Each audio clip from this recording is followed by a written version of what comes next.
American exceptionalism is merely an excuse Washington uses to break the law at home and abroad.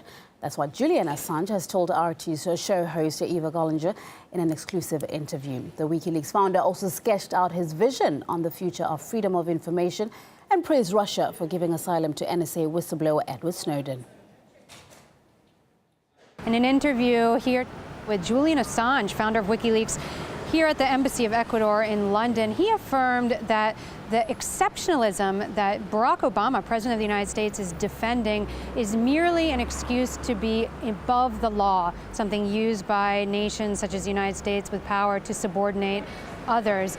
Assange also alerted to the necessity of developing sovereign technology and sovereignty in general in order to defend nations against the mass surveillance and espionage programs of the United States that violate human rights and certain rights under international law. Well, look, whenever you see a president talk about exceptionalism, what he's trying to say is the rules of civil behavior doesn't apply to him. Whether that's in invading another country or whether that's abuse of laws at home.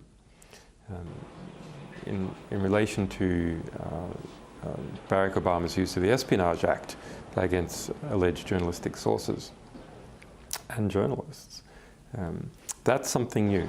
So it's very important that people understand that this is not just a bit more of the same. It's a radical change. Barack Obama has prosecuted more people under the Espionage Act, more journalistic sources under the Espionage Act than all previous presidents combined, going back to 1917. In fact, he's prosecuted double the number.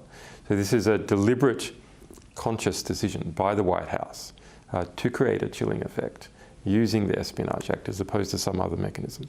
He also thanked the Russian government for giving asylum to Edward Snowden, the whistleblower and former NSA contractor, and he thanked the countries of Ecuador, of Venezuela, of Bolivia for offering asylum to Snowden and also giving support and asylum to Assange himself, saying that they are the few nations, amongst the few nations that have had the courage to stand up to U.S. power and aggression.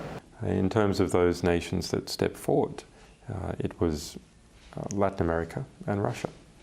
And not all of Latin America either, but Venezuela, Bolivia, and Ecuador showing a keen interest.